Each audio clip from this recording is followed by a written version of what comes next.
Hey, good morning Internet! J'espère que tu te portes à merveille et que tu es prêt à commencer cette semaine avec brio. Alors, désolé pour ma voix, pour ma gorge, je vais peut-être me racler la gorge souvent, j'ai attrapé froid. Aujourd'hui, on va parler de football. Si tu me découvres, sache que tu ne verras pas beaucoup de vidéos de ce type. Si tu me connais, tu sais que tu n'as jamais vu de vidéo de ce type. Si tu me connais personnellement, tu sais que ces dernières décennies, le foot n'a pas forcément été une de mes passions. Mais je suis curieux de nature et j'aime m'émerveiller par les prouesses humaines, les prouesses mentales. J'aime m'émerveiller par la beauté de ce qu'on est capable de faire par la force de l'esprit. En tout cas, si tu ne suis pas l'actualité footballistique, je te pose le cadre rapidement. En ce moment, il y a la Coupe du Monde de football, un événement qui a lieu tous les 4 ans et les nations se sont un peu préparées, se sont affrontées pour savoir qui va y participer. Et donc c'est un championnat de quelques équipes, 16 il me semble. Bref, il y a une équipe qui se distingue parmi toutes ces équipes. Et d'ailleurs, parmi toutes ces équipes, il y a plein d'équipes qui ont déjà gagné. La France, l'Allemagne, l'Espagne, tout ça. Et l'équipe qui se distingue, c'est le Maroc. Le Maroc est actuellement en demi-finale de la Coupe du Monde. Ce qui n'a jamais été fait par le Maroc et jamais été fait par aucune autre nation africaine.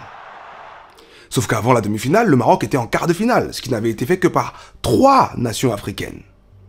Ou 4, je sais plus. En tout cas, il y a le Cameroun dans l'eau. Et c'est le Cameroun même qui a ouvert la porte. Mais bref, cette histoire est donc formidable. Et je me suis mis à étudier le Maroc. Je me suis dit, mais attends, qu'est-ce qui se passe? Comment ça se fait qu'ils y arrivent? Comment ça se fait qu'ils éliminent l'Espagne? Comment ça se fait qu'ils battent la Croatie? Comment ça se fait que depuis le début de la compétition, aucun attaquant de toutes les autres équipes n'ait pu mettre un but au Maroc? Au moment où je te parle, l'équipe du Maroc n'a pris qu'un seul but, et c'était un but d'un Marocain contre son camp. Mais sinon, personne n'a marqué contre le Maroc. Et quand tu regardes le palmarès du Maroc, ils ont gagné une seule fois la Coupe d'Afrique. Et c'était en 1976. Et là, d'un coup, en 2022, les gars cartonnent tout. Alors, j'ai étudié le cas du Maroc. Et je suis venu avec 3 choses qui font qu'ils réussissent. Et 3 raisons pour lesquelles la France, qui va les affronter en demi-finale, devrait se méfier du Maroc. La première chose qui m'a marqué avec le Maroc, c'est une interview de leur coach. Coach qui est marocain, qui est relativement jeune, qui gère bien les joueurs et tout ça. Qui disait que le Maroc allait gagner la Coupe du Monde. Et un journaliste lui a demandé « Pourquoi est-ce que vous dites que le Maroc va gagner la Coupe du Monde ?» Et le coach a dit ceci, il a dit « Si on ne rêve pas, on ne peut pas avancer.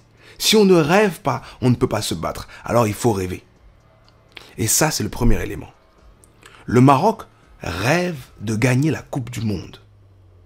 Ça a l'air fou pour tout le monde, ça a l'air fou pour tous les autres. Mais le Maroc rêve de gagner la Coupe du Monde depuis le début de la compétition. Et ils sont en demi-finale. Donc croyez-moi, le rêve joue un rôle. Il faut avoir une vision long terme, un truc vers lequel on avance, et y croire, et se bouger sans relâche vers ce rêve. Le Maroc a le rêve de gagner la Coupe du Monde. Ça, c'est le premier point. Le premier point, c'est qu'il faut rêver. Il faut savoir où est-ce qu'on va. Il faut avoir l'audace de dire oh, « C'est peut-être trop grand, c'est peut-être trop fou, mais je m'autorise à rêver. » Ça, c'est le premier truc. Deuxième point qui rend le Maroc dangereux. Et c'est pour ça que je dis que la France doit se méfier du Maroc. C'est que le Maroc n'était pas un favori. Le Maroc est vraiment un outsider. C'est l'outsider des outsiders. De fait, le Maroc ne peut pas pécher par orgueil. Le Maroc est dans le comportement d'un futur champion. Et qu'est-ce que j'entends par le comportement d'un futur champion?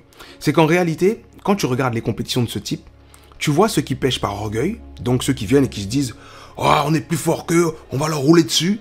Et donc, ils se mettent eux-mêmes dans une position où ils doivent démontrer ce qu'ils ont dit, démontrer leur supériorité. Donc, ils doivent gagner d'une certaine manière. Donc, ils ne doivent pas trop bloquer la défense, parce que sinon, ça fait pas trop, ça colle pas avec l'image qu'ils ont. Vu qu'ils ont dit qu'ils sont si forts, ils doivent jouer ouvert, ils doivent prendre des risques, parce qu'ils savent qu'ils sont forts. Et malheureusement, ce péché d'orgueil a fait perdre beaucoup d'équipes. Au moment où je te parle, le Brésil est éliminé. Le grand Brésil. Il n'y a pas que... Bon, je ne suis pas le foot, donc je ne suis pas capable de dire tous ceux qui sont éliminés. De toute façon, il ne reste que 4 équipes. Donc, tous ceux qui ne sont pas la Croatie, le Maroc, la France ou... c'est qui les derniers? L'Argentine, sont éliminés. Toutes les autres nations auxquelles tu peux penser ne sont plus dans la compétition. Et il y a eu beaucoup de péchés d'orgueil de ce type-là. Le deuxième péché qu'on a également vu dans d'autres équipes pendant cette Coupe du Monde, c'est le péché d'humilité excessive. Donc ce n'est pas mon ego qui me dit que je suis meilleur que les autres, c'est mon ego qui me dit oh, putain, ils sont forts les autres, est-ce qu'on va réussir à faire ça et tout. Et en fait, le vrai mental du champion, ce n'est ni l'humilité excessive, ni l'orgueil. Je suis sur un terrain face à mon adversaire. C'est le moment le plus important. Je vais donner la guerre la plus belle, la plus concentrée, la plus structurée que je puisse lui donner. J'ai pas le temps de savoir qui tu es, d'où tu viens. Je sais pourquoi je suis là, je sais pourquoi tu es là. Je reste focus. Et c'est comme ça que le Maroc joue. De toute façon, c'est indéniable. Je l'ai dit, ils n'ont pas pris de but. Et ça, c'est un gros avantage pour eux. Pourquoi? Parce que quand tu es outsider, tu n'as rien à perdre. Tu n'as pas le temps d'être orgueilleux parce que tu es outsider. Et tu ne peux pas non plus être dans l'humilité excessive parce que tu te rends compte qu'il y a un momentum et tu es préparé. Donc le deuxième point, c'est ça. Le Maroc traite tous ses adversaires comme ses égaux. Ils sont concentrés. Ça veut dire que peu importe qui y joue, ils vont donner le maximum dans tous les cas. Et ça, pour moi, c'est le plus gros danger pour la France parce que j'ai peur que la France se dise « c'est le Maroc, on va les battre ». Ça va, c'est le Maroc. Bravo pour le parcours, ça s'arrête là. On est les champions en titre. Il n'y a encore aucun champion qui a pu faire champion, ensuite demi-finaliste. Parce que généralement, quand tu gagnes, tu deviens orgueilleux et tu perds en poule ou tu perds en huitième. Mais là, la France, pour une fois, en tout cas, ce qui s'était passé en 2002, c'était un peu ça. Hein.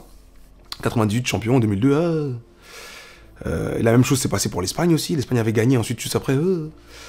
Et donc, j'ai peur qu'il y ait cet orgueil-là. Et s'il y a cet orgueil-là du côté de la France et que le Maroc reste concentré comme ils sont concentrés, on peut avoir une histoire incroyable qui continue. En tout cas, ça c'était donc le deuxième point. Le Maroc traite tous ses adversaires comme leurs égaux.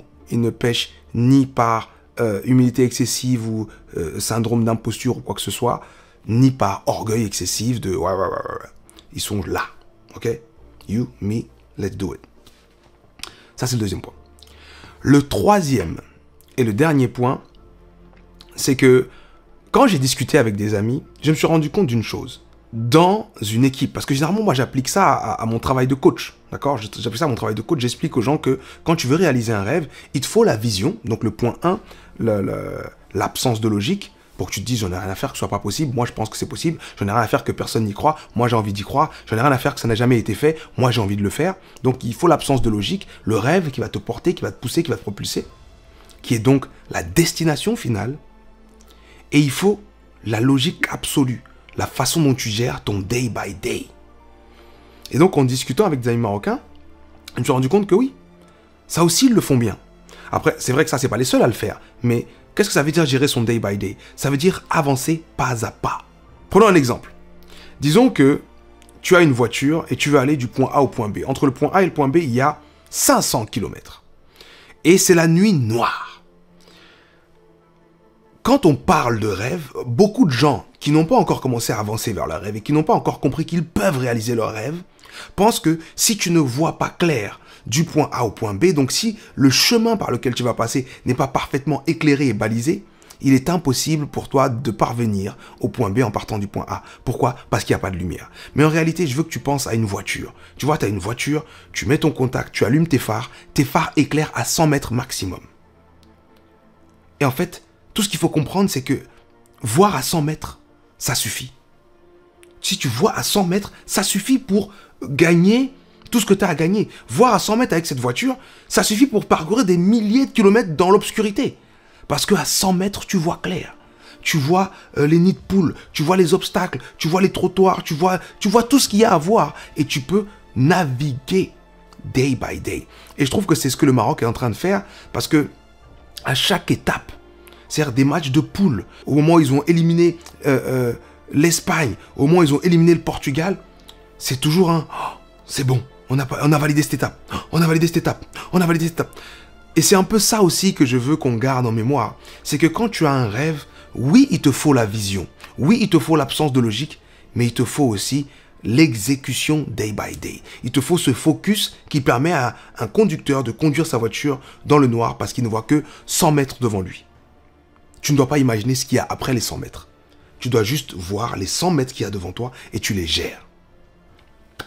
Donc voilà les 3 choses que je voulais partager avec toi ce lundi matin par rapport au parcours du Maroc.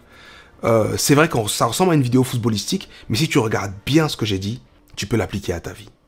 un rêve.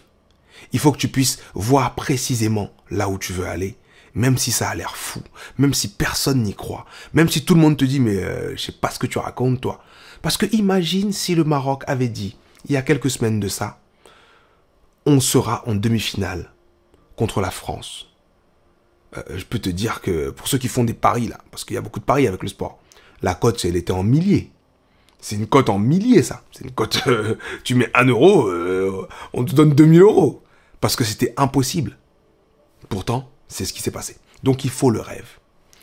Deuxièmement, il ne faut pas pécher en ayant une mauvaise estime de soi ou en mettant de l'estime de soi là où on a besoin que de focus et d'exécution. Ne pêche ni par orgueil, ni par humilité excessive. Donc tu as ton rêve et ne te sens pas inférieur à qui que ce soit par rapport au parcours que tu as à faire pour arriver à ton rêve. Ne te sens pas non plus supérieur à qui que ce soit par rapport au parcours que tu es en train de faire pour arriver à ton rêve. Sens-toi juste toi et reste focus sur ce qui compte pour toi. Et troisième point, gère le day by day. Assure-toi que tu aies bien les 100 prochains mètres en vue et que tu sois focus sur ce que tu es en train de faire pour bien gérer ces 100 mètres. Et dès que le prochain 100 mètres arrive, tu gères les prochains. Et dès que les prochains arrivent, tu gères le prochain. J'ai entendu récemment un acteur, il me semble, lors d'une cérémonie américaine. C'était un réel, donc maintenant qu'on a du contenu très bref, on n'a plus le détail de savoir qui parle, d'où ça vient, machin. Mais en tout cas, il disait « The top of one mountain is the bottom of the next ». Ça veut dire que tu as plein de petites montagnes, mais dès que tu arrives au top d'une montagne, tu es au pied d'une nouvelle montagne. Alors, que le meilleur gagne, j'aime les David et Goliath, donc j'ai hâte. J'ai hâte, le match c'est dans quelques jours, 2 il me semble. J'ai hâte de voir ce qui va se passer. Surprenez-nous, faites-nous rêver. On va voir qui va affronter la Croatie. Par contre, je sais que l'Argentine ne va pas gagner. Je suis désolé pour les fans de Messi, j'y crois pas trop à l'Argentine. Bon, ça n'a rien à faire dans cette vidéo. Hein. Je fais pas de commentaires footballistiques ni de promo. Je sais pas pourquoi j'ai dit ça. Je suis désolé. Oubliez ce que j'ai dit sur l'Argentine. Oubliez ça, oubliez ça. Gardez ces 3 choses pour vous. Performez. Faites de ce mois de décembre un mois qui a du sens. Gardez la vision du rêve. Exécutez. Estimez-vous à la bonne hauteur, à la bonne valeur. Et tout va bien aller. Cœur sur vous, bonne semaine. Ciao.